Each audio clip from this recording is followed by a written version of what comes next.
5 ও 6 November 2025 তারিখে 24 ঘন্টার মধ্যে চট্টগ্রাম মেট্রোপলিটন এবং রাউজান এলাকায় 3টি গোলাগুলির ঘটনা ঘটে। 3টি ঘটনায় মোট 9 জন ব্যক্তি গুলিবিদ্ধ হয়। এর মধ্যে সারোয়ার বাবলা নামক একজন ব্যক্তি নিহত হয়েছেন, বাকি সবাই হাসপাতালে চিকিৎসাধীন আছে। আমি একটা একটা করে ঘটনার বর্ণনা করছি। গত 5 নভেম্বর 2025 তারিখ বিকেল 5টা থেকে 5:30টার মধ্যে চট্টগ্রাম মেট্রোপলিটনের হামজারবাগ নামক এলাকায় চট্টগ্রাম 8 আসনে বিএনপির মনোনয়নপ্রাপ্ত প্রার্থী জনাব এরশাদুল্লাহ কর্তৃক গণসংযোগের সময় তার উপরে দুর্বৃত্ত কর্তৃক হামলা করা হয়। উক্ত হামলায় জনাব এরশাদ সাহেব গুলিবিদ্ধ হন এবং সারোয়ার বাবলা নামক একজন ব্যক্তি গুলিবিদ্ধ হন এবং পরবর্তীতে নিহত হন। এছাড়াও একই ঘটনায় ইরফানুল হক শান্ত এবং মোহাম্মদ সানোয়ার নামক আরো 2 জন ব্যক্তি, মোট 4 জন গুলিবিদ্ধ হন। তারা বর্তমানে হসপিটালে চিকিৎসাধীন রয়েছে। উক্ত ঘটনার প্রেক্ষিতে মামলা রুজু করা হয়েছে ভিকটিমের পরিবার কর্তৃক এবং উক্ত মামলার 8 জনকে আসামি করে মামলা করা হয়। 8 জন আসামির মধ্যে উল্লেখযোগ্য 2 জন আসামি আলাউদ্দিন এবং হেলাল, তাদেরকে গতকাল রাত্রে ঘটনার 34 ঘন্টার মধ্যে র্যাব 7 কর্তৃক গ্রেপ্তার করা হয়। একই দিনে 5 নভেম্বর 2025 তারিখে রাত আনুমানিক 11টা থেকে 11:30টার দিকে রাউজানের বাগওয়ান ইউনিয়নের চৌধুরীপাড়া এলাকায় সুমন, ইসমাইল, খুরশেদ ও সোহেল এই 4 জন ব্যক্তিকে দুর্বৃত্ত কর্তৃক গুলি করা হয়। উক্ত ঘটনার প্রেক্ষিতে ভিকটিমদের কাছ থেকে আমরা তথ্য সংগ্রহ করি এবং তাদের জবানবন্দি থেকে প্রাপ্ত তথ্যের উপর ভিত্তি করে প্রধান আসামি ইশতিয়াক চৌধুরী সহ জ্যাকি ও জনি নামে আরো 2 জনকে, মোট 3 জনকে আমরা একটি বিদেশি পিস্তল, একটি ম্যাগাজিন ও 4 রাউন্ড তাজা অ্যামুনেশন সহ গতকাল রাত্রে গ্রেপ্তার করতে সক্ষম হয়েছে।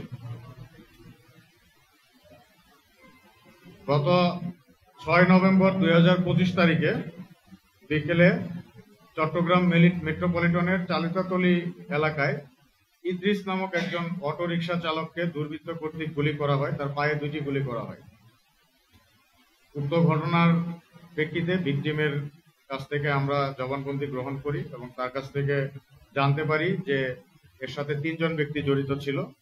ওই 3 জন ব্যক্তির মধ্যে রাজ নামক একজন ব্যক্তিকে গতকাল রাত্রে ঘটনার 12 ঘন্টার মধ্যে র্যাব 7 কর্তৃক গ্রেপ্তার করা হয়েছে। মোট 3টি ঘটনায় ভিকটিম 9 জন ব্যক্তি গুলিবিদ্ধ ছিল এবং তাদের বিরুদ্ধে সবার বিরুদ্ধেই মামলা হয়েছে এবং কার্যক্রম প্রক্রিয়াধীন রয়েছে এবং টোটাল উল্লেখযোগ্য 6 জন ব্যক্তিকে আমরা গ্রেপ্তার করতে সক্ষম হয়েছি। তাদেরকে যাদের গ্রেপ্তার করা হয়েছে তাদের বিরুদ্ধে পরবর্তী আইনানুগ ব্যবস্থা গ্রহণ করা হবে। প্রথম ঘটনা যেটা, জনাব এরশাদ সাহেব এবং সারোয়ার বাবলা পাশাপাশি ছিলেন। আপাত দৃষ্টিতে মনে হয়েছে যে সারোয়ার বাবলাকেই গুলিটা করা হয়েছে, যেহেতু তার ঘাড়ের মধ্যে একদম অস্ত্র ঠেকিয়ে গুলি করা হয়েছে এবং এরশাদ সাহেব খুব কাছাকাছি ছিলেন, যে কারণে তার গায়েও গুলি লেগেছে। এটা একটি পরিকল্পিতভাবে হত্যাকাণ্ড করার উদ্দেশ্যেই তারা গুলি চালিয়েছে। এখানে উদ্দেশ্য 2 জনই ছিল নাকি 1 জন ছিল এটা এখন পর্যন্ত পরিষ্কার নয়, এটার তদন্ত চলছে। হয়তো আসামি 2 জনকে, উল্লেখযোগ্য 2 জন আসামিকে গ্রেপ্তার করা হয়েছে। জিজ্ঞাসাবাদ এবং পরবর্তী আসামিদেরকে ধরার জন্য আমরা চেষ্টা করছি। তাদের সবাইকে গ্রেপ্তার করতে পারলে তারপরে হয়তো তাদের মূল ইন্টেনশনটা জানা যাবে। হ্যাঁ, 2 জন সরাসরি জড়িত ছিল। আচ্ছা, এটা আমরা এরশাদ সাহেবের ঘটনার কথা আলোচনা করছি। গুলিটা এখানে 4 থেকে 5 জন ব্যক্তি গুলি চালিয়েছে। তো এখানে 8 জনের বিরুদ্ধে মামলা হয়েছে ভিকটিম পরিবার কর্তৃক, বাই নেম 8 জনের বিরুদ্ধে, এবং 2-3 জন অজ্ঞাতনামা দিয়ে মামলা করেছে। এই 8 জনের থেকে 2 জনকে আমরা গ্রেফতার করেছি, আর বাকিদেরকে গ্রেফতারের জন্য কার্যক্রম চলমান রয়েছে। ছোট সাজ্জাদ বড় সাজ্জাদের সাথে যেটা রয়েছে, এটা সারোয়ার বাবলার সাথে ছোট সাজ্জাদের সাথে একটা কনফ্লিক্ট আগে থেকেই চলমান আছে। আপনারা জানেন যে এর আগেও বাকুলিয়াতে তাকে মারার জন্য একটা অ্যাটেম্প নেওয়া হয়েছিল, এরপর পতেঙ্গা বিচ এলাকায় একটা অ্যাটেম্প নেওয়া হয়েছিল। তাদের ভিতরে একটা কনফ্লিক্ট অনেক আগে থেকেই চলছে। এখন যেহেতু বাবলা মারা গিয়েছে এবং ছোট সাজ্জাদের সাথে তার কনফ্লিক্ট ছিল, সন্দেহ তার দিকে যাওয়াটাই স্বাভাবিক। আর সম্পূর্ণ তদন্ত না করে এই বিষয়গুলো ধারণামূলকভাবে বলাটা ঠিক হবে না, একজনকে সরাসরি অপরাধী বলে দেওয়াটা ঠিক হবে না। ওরা দুজন নিজের মুখে কোনো কিছু স্বীকার করে, আর তাদেরকে ছোট সাজ্জাদ এই গ্রুপের সাথে চলাচল করতে দেখা গিয়েছে, এইরকম আমরা জানতে পেরেছি।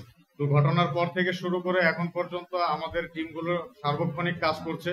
অ্যারেস্ট করেই যে আমরা বসে আছি সেটা নয়, যারা বাকি আছে তাদেরকেও অ্যারেস্ট করার জন্য আমাদের কার্যক্রম চলছে।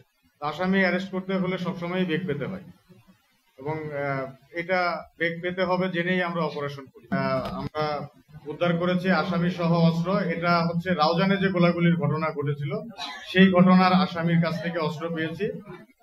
এই অস্ত্রটা বিদেশি অস্ত্র দেখে, যদিও উপরের একটু পুরাতন হয়ে গেছে, কোন দেশের নামটা লেখা নেই, বাট দেখে মনে হচ্ছে এটা তার্কিশ অস্ত্র হবে। এটা আমাদের আইন শৃঙ্খলা রক্ষাকারী বাহিনী কর্তৃক ব্যবহৃত অস্ত্র না,